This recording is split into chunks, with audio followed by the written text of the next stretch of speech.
When a disaster strikes, community members are frequently the first to want to volunteer their time and talents to help those in greatest need.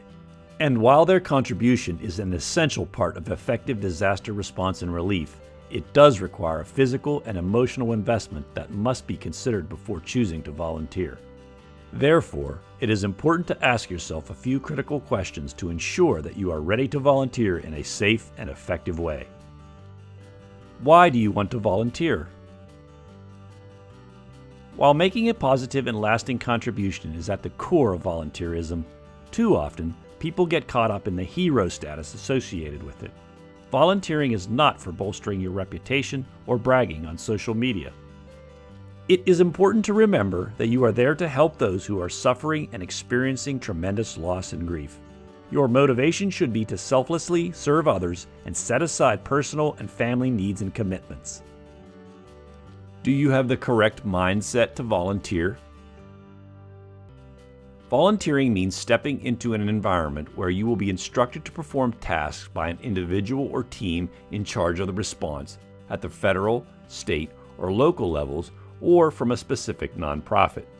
You must be comfortable with taking and following directions, even if the assigned task is less than desirable or not what you imagined you would be doing. Also, you should remember that your fellow volunteers and the people you serve will often have different lifestyles, customs, speak different languages, and more. You have an obligation to work with and help others despite these differences by following the 4 core humanitarian principles presented in the Code of Conduct course. Are you prepared to volunteer? It is important to consider your personal situation by answering these questions. Are you able to step away from your family, job, and other commitments during the time of service? Have you or your family been directly impacted by the disaster? Should obligations to yourself and them be considered first?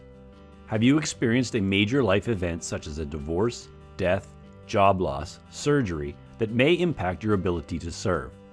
Are you physically healthy, able to lift 30+ pounds, and be active in various weather conditions? Are you emotionally healthy to witness and manage potentially grim and distressing sights? If your answer to these questions raises a concern, consider delaying your service until your situation changes. Have you set the right expectations?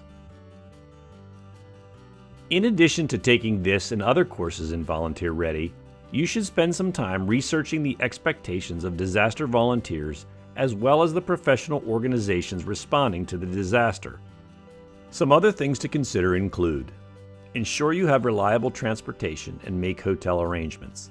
Volunteers are sometimes expected to cover these costs, so check before you go. Always wear closed-toe shoes and clothing appropriate for physical work and protecting you from the elements and insects. Ensure that you have any prescription medications and that they can be maintained. Bring sunscreen, insect repellent, a water bottle, and any other necessities. To help you apply this essential information, the course includes a downloadable printable document for convenient access in the field. Please view the other available training courses that will help you achieve your goal of becoming volunteer ready.